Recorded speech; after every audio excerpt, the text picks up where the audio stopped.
اس نے بھی اپنے 3 اہم ساتھیوں کو صرف حصے داری کے چکر میں ایک ایک کر کے اس طرح فارغ کروا دیا تھا کہ اس بات کا علم بیرم خان کو اس لیے ہے کہ ایک ساتھی کے قتل کی سازش میں اس نے مرکزی کردار ادا کیا تھا۔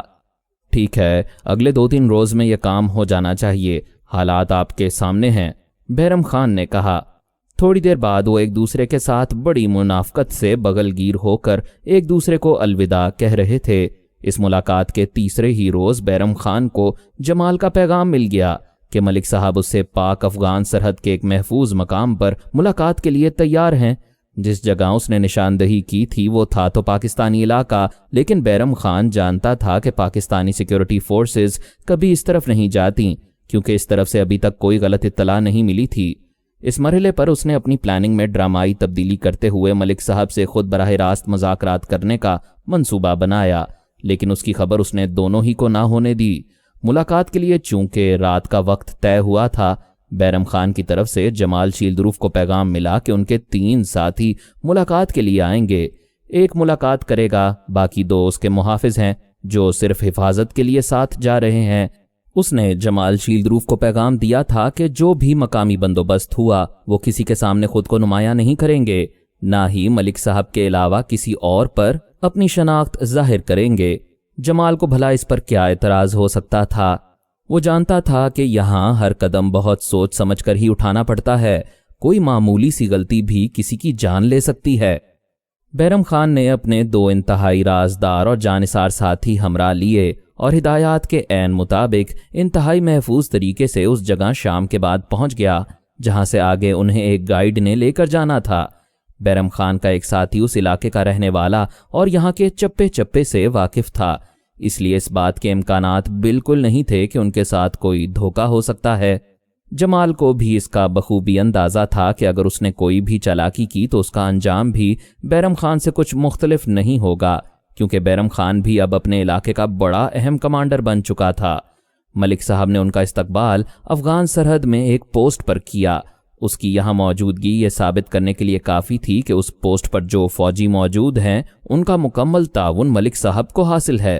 ان کے ساتھ آنے والا گائیڈ اور بیرم خان کے دونوں ساتھی باہر ہی رک گئے تھے، کیونکہ یہ ملاقات پہلے ہی سے 1 to 1 طے کی گئی تھی۔ جب تنہائی میسر آنے پر بیرم خان نے اپنے منہ پر لپٹا نقاب ہٹایا تو ملک صاحب حیران رہ گیا۔ ایک لمحے کے لیے وہ ضرور چونکا، لیکن دوسرے ہی لمحے اس نے بڑی فراخ دلی سے اسے گلے لگا لیا۔ کمانڈر بیرم خان صاحب، آپ کا دل کی گہرائیوں سے استقبال کرتے ہیں۔ مجھے آپ کا یہ سرپرائز بہت پسند آیا۔ واقعی جب تک آپ سیکیورٹی کا خیال نہیں رکھیں گے تو مشکلات پیدا ہوں گی۔ آپ کی جان بہت قیمتی ہے، اس کی حفاظت آپ کا فرض ہے۔ یہ کہتے ہوئے اس نے بیرم خان کی تعریف میں زمین آسمان کے کلابے ملا دیے اور مختلف قرآنی آیات اور احادیث کے ذریعے ثابت کر دیا کہ وہ ایک عظیم مشن پر گامزن ہے۔ اصل میں ایک مومن اور مسلمان کی زندگی کا مقصد ہی یہی ہے۔ بیرم خان کو اس نے الفاظ کے ایسے سنہری جال میں پھانسا کہ وہ سچ مچ خود کو مجاہد اعظم سمجھنے لگا۔ اس سے پہلے کہ وہ کوئی اور سوال کرے اس کے لیے پرتکلف کھانا اندر آ گیا۔ کھانا گرما گرم اور بالکل تازہ دکھائی دے رہا تھا۔ یہ لوگ دم بعد دم پخت کرتے ہیں جو واقعی ایک لاجواب نعمت ہے، اس نے کھانے کا تعارف بیرم خان سے کرواتے ہوئے کہا۔ بیرم خان نے دیکھا جو شخص کھانا لے کر آیا تھا، اس نے دونوں کے ہاتھ ایک بڑے خوان میں باری باری پانی سے دھلوا کر سنت پوری کروائی، جس کے بعد دونوں دسترخوان پر آمنے سامنے بیٹھ گئے۔ مطمئن رہیے، آپ کے ساتھیوں کو بھی کھانا پیش کر دیا گیا ہے، ملک صاحب نے اس سے کہا۔ بسم اللہ کیجئے۔ بیرم خان کے کچھ کہنے سے پہلے اس نے باقاعدہ بسم اللہ سے کھانے کا آغاز کیا۔ خدا جانے اس کے لہجے میں کیا جادو تھا، یا پھر اس کی شخصیت کا کمال تھا کہ ابھی تک بیرم خان سوائے ہوں ہاں کے علاوہ اور کچھ نہیں کہہ پایا تھا۔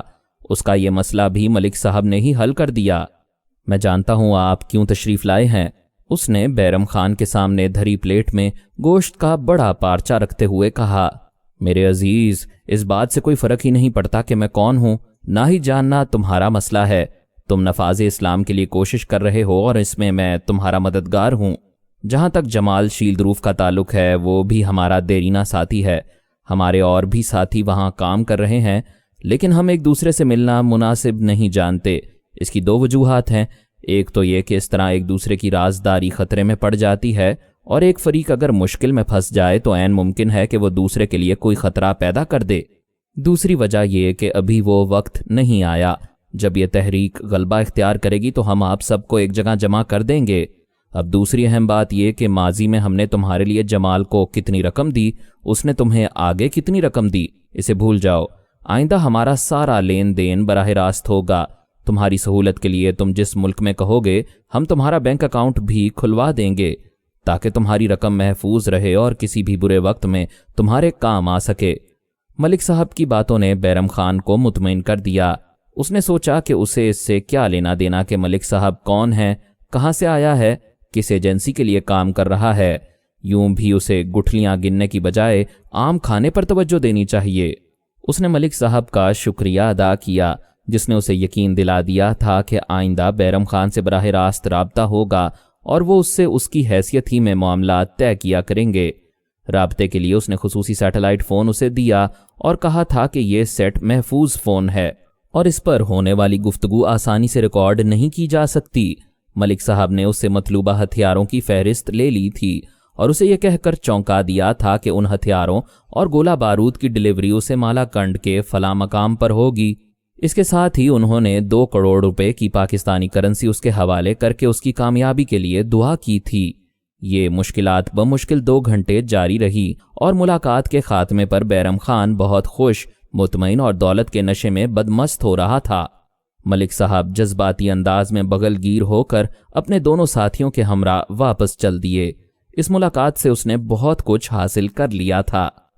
ملک صاحب نے اسے نفاذ اسلام کے لیے باقاعدہ ایک پلان دیا تھا، جس پر اسے ان کی ہدایات کے مطابق عمل کرنا تھا۔ اپنے علاقے میں پہنچنے کے تیسرے ہی روز اس نے مقامی علماء کرام کو ایک پرتکلف عشائیے پر اکٹھا کیا۔ ان کے سامنے پہلے ایک جذباتی تقریر کی، جس میں کہا کہ ان پر جو تباہی آئی ہوئی ہے اس کی وجہ صرف اسلام سے دوری ہے۔ یہ ملک اسلام کے نام پر ہی حاصل کیا گیا تھا اور یہاں پر غیر اسلامی کام سرے عام ہو رہا ہے۔ جس کے بعد اس نے اپنے علاقے میں ہونے والے غیر اسلامی کاموں کی تفصیل بیان کی اور علماء کرام سے کہا کہ آپس کے لڑائی جھگڑوں، گھریلو اور معاشرتی مسائل کی وجہ سے انہیں فرنگی نظام کی بنائی ہوئی عدالتوں میں جانا پڑتا ہے۔ یہ عدالتیں انصاف تو کیا دیں گی، سائل کو ہی زندہ درگور کر دیتی ہیں۔ اس نے کہا کہ سوات کے عوام کا دیرینہ مطالبہ ہے کہ یہاں اسلامی عدالتیں قائم کی جائیں، لیکن حکومت اس پر کان نہیں دھرتی، جبکہ ماضی میں اس سلسلے میں کئی تحریکیں بھی چل چکی ہیں۔ اب انہوں نے فیصلہ کیا ہے کہ سوات کے عوام کو سرکاری عدالتوں کے بجائے ان کی جماعت اصلاح امت کی طرف سے قائم کی گئی عدالتوں میں فوری اور مفت انصاف ملے گا۔ اس کے ساتھ ہی اس نے عدالت کے ججوں کے لیے 3 ناموں کا اعلان کر دیا۔ تینوں مقامی علماء تھے، لیکن ان میں سے 2 پہلے سے اس منصوبے سے باخبر تھے اور تیسرے اتنے نیک اور دیندار تھے کہ انہوں نے اسے اپنے لیے سعادت سمجھ کر قبول کر لیا۔ دیگر علماء کرام کی کیا مجال تھی کہ وہ اسلامی عدالتوں کے خلاف زبان کھولیں۔ انہوں نے فوراً ہاں کہہ دی، جس کے بعد پرتکلف دعوت شروع ہو گئی۔ بیرم خان خود ہر عالم دین کے پاس جا کر انہیں کھانا پیش کرتا اور دعا کی درخواست کرتا رہا۔ اس نے عدالتوں کے لیے کام کرنے والے ہر ملازم کو باقاعدہ تنخواہ دینے کا بھی اعلان کر دیا، جس سے سب میں خوشی کی لہر دوڑ گئی۔ اگلے روز اس نے تینوں جید علماء کرام کو ساتھ بٹھایا اور سب سے زیادہ متقی اور اس علاقے میں انتہائی قابل احترام مولانا صاحب سے، جو عدالت کے ایک جج بھی تھے، پریس کانفرنس میں اسلامی عدالتی نظام کے نفاذ کا اعلان کروا دیا، جسے پرنٹ اور الیکٹرانک میڈیا نے نمایاں سرخیوں اور دھماکے خیز اعلانات کے ساتھ شائع اور نشر کر دیا۔ اسلامی عدالتوں کے قیام کے فیصلے کو دینی حلقوں میں بہت سراہا گیا۔ اگلے روز جمعۃ المبارک کے خطبوں میں خصوصاً بیرم خان کے ہم مسلک علماء کرام نے ملک کے مختلف شہروں میں اس کے حق میں دھواں دھار تقاریر کیں اور عوام کو باور کروایا کہ سوات کا یہ تجربہ سارے پاکستان میں دہرایا جائے، کیونکہ موجودہ عدالتی نظام غریب عوام کو انصاف دینے کے بجائے ان کا رہا سہا خون بھی چوس لیتا ہے۔ بیرم خان نے سوات پریس کلب میں جو چھوٹا سا پٹاخہ چلایا تھا، اس کی گونج بہت دور تک سنائی دی۔ اگلے روز ملک کے تمام اہم ٹی وی چینلز نے اس پر مباحث شروع کروا دیے۔ علماء کرام کو NGOs کی خواتین کے سامنے بٹھا کر ان میں لفاظی جنگ کا آغاز کروا دیا اور خود مزے لینے لگے۔ یہ سلسلہ سارے ملک میں دیکھتے ہی دیکھتے وبا کی طرح پھیل گیا۔ اس کے حامی اور مخالف ایک دوسرے کے خلاف اخبارات میں لکھنے اور ٹی وی چینلز پر بولنے لگے۔ چینلز کے اینکر خواتین و حضرات ان کے درمیان مباحث کے دوران کوئی ایسی شرلی ضرور چلا دیتے جس سے دونوں فریق بھڑک کر ایک دوسرے کے خلاف نازیبا زبان استعمال کرنے لگیں۔ اس سے چینلز کی ریٹنگ میں ٹھکا ٹھک اضافہ ہونے لگا، اشتہارات کی بھرمار ہو گئی اور دے دھنا دھن دھن۔ بیرم خان کا چلایا پٹاخہ اتنی گونج پیدا کرے گا یہ تو کسی نے سوچا ہی نہیں تھا۔ ملک صاحب کے بریگیڈیئر سہنا کے سامنے زبردست نمبر بن گئے تھے اور انہیں اسٹرام ٹروپر طوفانی فوج میں نمایاں حیثیت حاصل ہو گئی۔ انہیں ہدایت جاری ہوئی کہ بیرم خان کے منہ سے کوئی خواہش نکلنے سے پہلے پوری کر دی جائے۔ بریگیڈیئر سہنا نے انوپ ملک کو مکمل فری ہینڈ دے دیا تھا۔ اسے کہا گیا تھا کہ دنیا کی جس کرنسی میں بھی بیرم خان کی ڈیمانڈ ہو وہ اسے مہیا کی جائے۔ حوالدار دلبر جان اور اس کے دونوں ساتھی ڈیوٹی سے فارغ ہو کر اپنے گھروں کو جا رہے تھے۔ اگلے روز چونکہ چھٹی تھی اور ان کا معمول تھا کہ چھٹی گھر پر ہی گزارتے تھے، وہ تھانے سے نکل کر پیدل ہی چل پڑے۔ اتفاق سے دلبر جان اور اس کے دونوں ساتھی قریبی گاؤں کے رہنے والے تھے۔ دلبر جان اور سپاہی مستی خان ایک گاؤں اور سپاہی نبی شیر خان دوسرے گاؤں میں رہتے تھے۔ انہیں معمول کے مطابق قریباً آدھا گھنٹہ پیدل سفر کر کے اپنے گھروں تک پہنچنا تھا۔ شام کے بعد یوں بھی اس علاقے میں کسی سواری کا تصور نہیں کیا جا سکتا تھا، لیکن سواری ہوتی بھی تو وہ پیدل ہی سفر کرتے کیونکہ یہی ان کا معمول تھا۔ اس طرح انہیں باتیں کرتے ہوئے سفر کٹنے کا احساس ہی نہیں ہوتا تھا۔ تینوں قدرے اونچی آواز میں باتیں کرتے جا رہے تھے۔ اب وہ پہلی پہاڑی عبور کرنے کے بعد گھنے درختوں کے درمیان سے گزرتے ہوئے ایک شارٹ کٹ راستے کی طرف جا رہے تھے، جس کے بعد آنے والی پہاڑی سے اترنے کے بعد وہ اپنے گھروں تک پہنچ جاتے۔ تینوں چلتے چلتے اچانک یوں رکے جیسے کسی نے ان پر جادو کر کے پتھر کا بنا دیا ہو۔ اچانک ہی ان کے چاروں اطراف چھپے ہوئے گن بردار نقاب پوش ان کے سروں پر پہنچ گئے۔ انہوں نے تینوں کو ہینڈز اپ کا حکم دیا تھا۔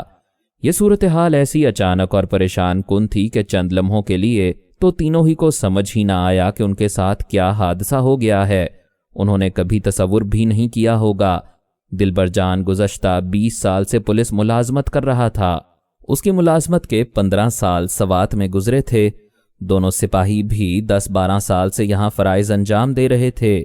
اس علاقے کے عوام تو کیا، درخت اور پہاڑ بھی ان سے آشنائی رکھتے تھے، لیکن یہ کون لوگ تھے جنہوں نے انہیں اپنے گھیرے میں لے رکھا تھا؟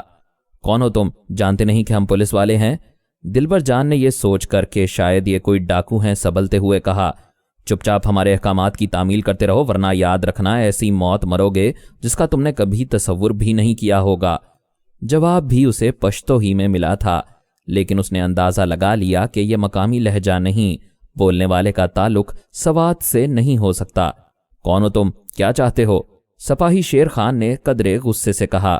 خبردار، اگر دوبارہ زبان سے ایک لفظ بھی نکالا، چپ چاپ کمانڈر صاحب کے حکم کی تعمیل کرو، دوسرے نقاب پوش نے غصے سے کہا۔ جواب میں ابھی شیر خان نے منہ ہی کھولا تھا جب ایک رائفل کا بٹ اس کی کمر میں کسی ظالم نے اتنے زور سے مارا کہ وہ منہ کے بل زمین پر گر پڑا۔ دلبر جان اور اس کے ساتھی کو غصہ تو بہت آیا، لیکن دونوں سمجھ گئے کہ فی الوقت ان کے لیے خاموش رہنا ہی بہتر ہے۔ زمین پر بیٹھ جاؤ، اگلا حکم ملا اور دونوں پاؤں پر زمین پر بیٹھ گئے۔ اس اثنا میں درد سے بے حال شیر خان بھی تل ملا کر اٹھا اور چاہا کہ بٹ مارنے والے کی طرف بڑھے، لیکن دوسرے ہی لمحے بندوق کی نالی اس کی کنپٹی سے بڑی سختی سے چمٹ گئی۔ اگر ایک قدم بھی آگے بڑھایا تو ابھی خلاص کر دوں گا۔ بولنے والے کا لہجہ ایسا خوفناک تھا کہ تینوں کو یقین ہو گیا کہ اگر انہوں نے ان کے احکامات کی تعمیل نہ کی تو انہیں واقعی مار دیا جائے گا۔ انہوں نے شیر خان کو بھی اسی پوزیشن میں بٹھا دیا اور تینوں کی آنکھوں پر پٹیاں باندھنے کے بعد ان کے بازو بھی پشت پر باندھ دیے، جس کے بعد ان کے بازو پکڑ کر چلنا شروع کیا اور قریباً آدھے گھنٹے تک چلتے رہے۔ تینوں کو اس بات کا بخوبی اندازہ ہو گیا تھا کہ وہ انہیں ابھی وہیں چکر دلا رہے تھے، کیونکہ وہ اس علاقے کا سفر آنکھیں بند کر کے کر سکتے تھے۔ قریباً آدھا گھنٹہ گزرنے کے بعد انہیں رکنے کا حکم ملا، جس کے بعد ایک گاڑی کے رکنے کی آواز سنائی دی اور انہیں اندازہ ہو گیا کہ اب وہ سڑک پر موجود ہیں۔ تینوں کو اس وہیکل میں سوار کروانے کے بعد وہ چل دیے اور اس مرتبہ قریباً 1.5-2 گھنٹے کے بعد انہیں جہاں پہنچایا گیا وہ بھی کوئی پہاڑی علاقہ ہی تھا، جہاں تینوں کو اترنے کے بعد ایک مرتبہ پھر پیدل چلنے کا حکم ملا۔ اس مرتبہ بھی سفر قریباً 1.25 گھنٹے پر محیط تھا۔ مسلسل پیدل چلنے سے وہ بے حال ہو رہے تھے۔ جب انہیں ایک بڑے کمرے میں دھکیل کر ان کی آنکھوں سے پٹی اتارنے کے بعد کمرے کو باہر سے تالا لگا دیا گیا۔ اندھیرا ہونے کی وجہ سے کچھ ڈھنگ سے دکھائی بھی نہیں دیتا تھا اور نہ ہی انہیں ابھی تک اس بات کا علم ہوا تھا کہ وہ کہاں ہیں۔ تینوں تھوڑی دیر چپ چاپ بیٹھے رہے، پھر حوالدار دلبر جان نے ہی خاموشی کے طلسم کو توڑا۔ کون ہیں یہ لوگ؟ دہشت گرد؟ میرے خیال سے وہی گروپ ہے جس نے تھانے کی دیوار پر اپنا اشتہار لگایا تھا، سپاہی شیر خان نے کہا۔ اوہ تو یہ بات ہے، ان کے تیسرے ساتھی نے ٹھنڈی سانس لی۔ اللہ خیر کرے گا، ہم سے انہیں کیا دشمنی ہو سکتی ہے، ہم تو چھوٹے سے سرکاری ملازم ہیں۔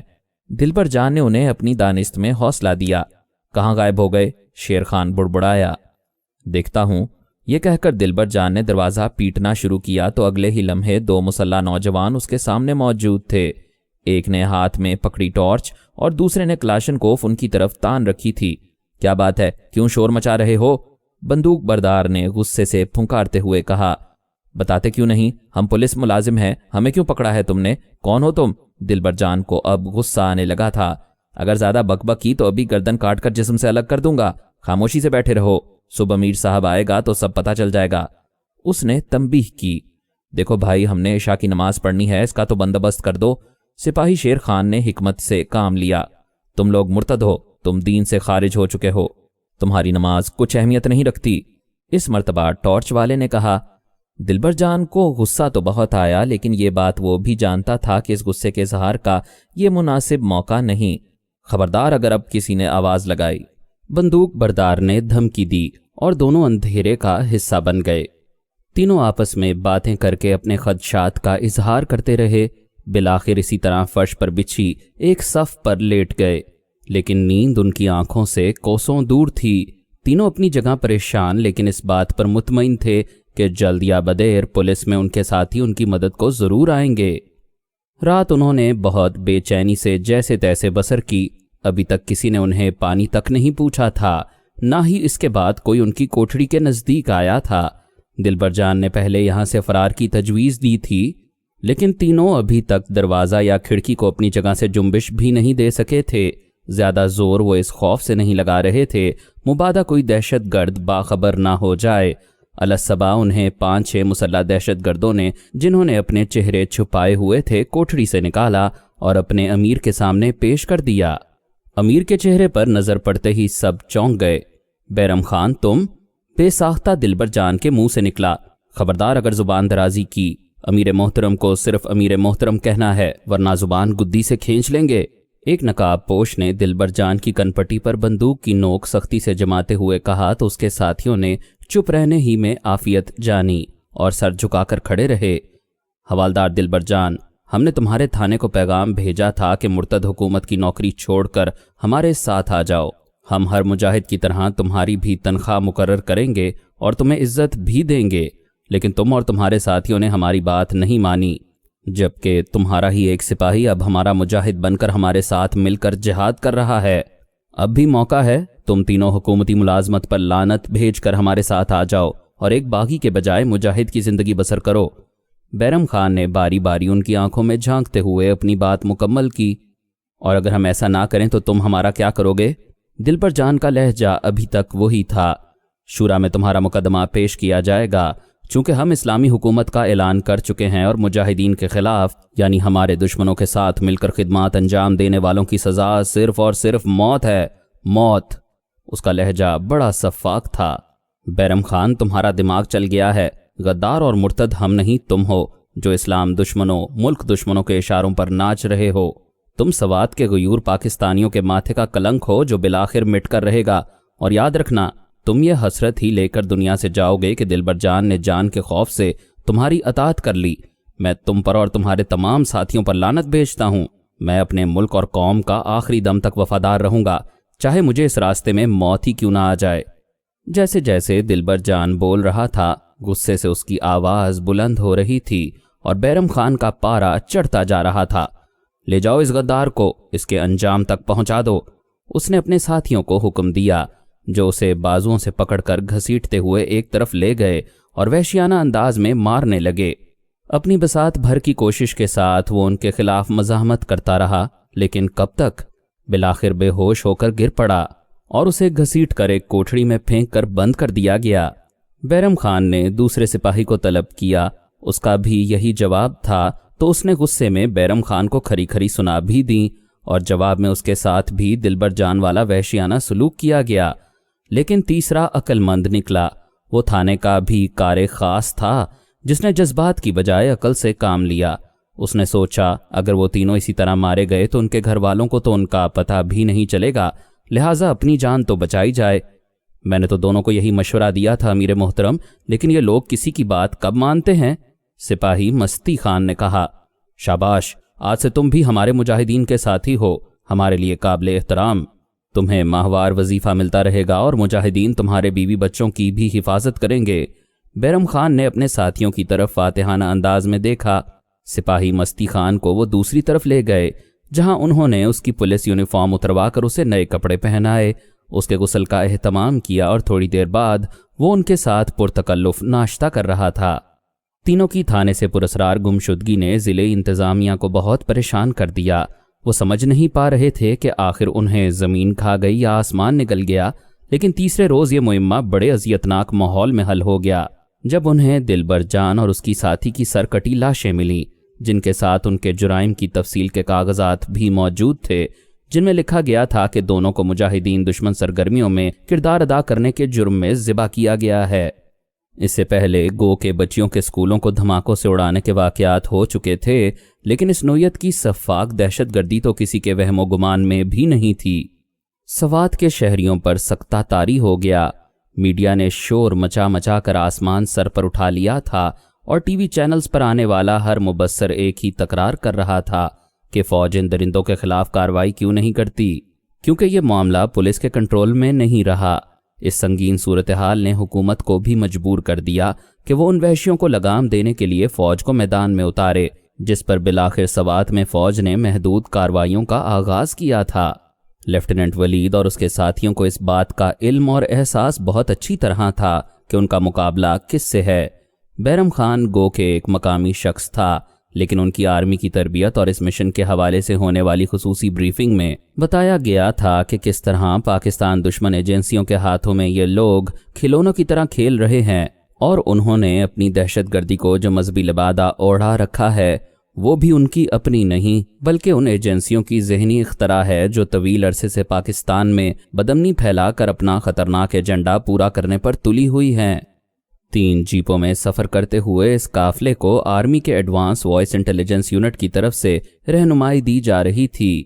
یہ وہ لوگ تھے جو دشمن کے درمیان کسی بھی لبادے میں موجود رہتے اور جان ہتھیلی پر رکھ کر اپنا کام سر انجام دیتے تھے۔ انہیں جس مخصوص مقام پر نشاندہی کی گئی تھی اس سے قریباً 1-1.5 کلومیٹر پہلے ہی ولید نے گاڑیاں روک کر جوانوں کو نیچے اترنے کا حکم دیا۔ اس نے تینوں جیپیں پہاڑی سلسلے میں اچھی طرح کیموفلاج کر کے چھپا دیں اور 2 جوانوں کو بھی قریب ہی جھاڑیوں میں ان کی حفاظت کے لیے چھپا دیا، جس کے بعد وہ پھونک پھونک کر قدم رکھتے ہوئے آگے بڑھنے لگے۔ پاکستان آرمی کے بنیادی slogan lead from the front کے مطابق 10 جوانوں اور JCOs میں لیفٹیننٹ ولید سب سے آگے چل رہا تھا۔ اس نے روانگی سے پہلے اپنے ایک جوان کے ساتھ جو سوات ہی کا رہنے والا تھا مقامی غریب لوگوں کے روپ میں اس علاقے کی ریکی بھی کر لی تھی اور حملے کے لیے ایک مخصوص وقت کا تعین بھی کر لیا تھا۔ اب تک گزشتہ 15 روز میں آرمی کے 3 کانوائز کو بارودی سرنگوں کا سامنا ہو چکا تھا۔ اس نے اندازہ کر لیا تھا کہ جس جگہ ان لوگوں نے اپنے خفیہ ٹھکانے بنا رکھے ہیں اس کی طرف آنے والے راستے پر بھی یہ بارودی سرنگیں ضرور نصب ہوں گی۔ حوالدار شیر افغن اس وقت حیران رہ گیا جب اچانک اس کے کمانڈر لیفٹیننٹ ولید نے اسے حکم دیا کہ وہ روایتی اور پہلے سے طے شدہ راستے کی بجائے ایک غیر روایتی اور محفوظ راستے سے اچانک دہشت گردوں کے سروں پر پہنچ کر انہیں سرپرائز دیں گے۔ اس نے فوراً کمانڈر کا یہ حکم دوسرے جوانوں تک منتقل کیا اور دل ہی دل میں لیفٹیننٹ ولید کو داد دینے لگا، جس نے معمول سے کچھ زیادہ لمبا، مشکل لیکن محفوظ راستہ اپنایا تھا۔ رات اندھیری تھی اور آسمان بادلوں سے ڈھکا ہوا۔ عام حالات میں تو یہ موسم کوئی اچھا شگون نہیں تھا، لیکن فی الوقت ان کے لیے یہ حالات بڑے سازگار تھے۔ ان کے پاس نائٹ ویژن گوگلز موجود تھیں اور رات کے اندھیرے میں وہ بآسانی راستہ تراش رہے تھے۔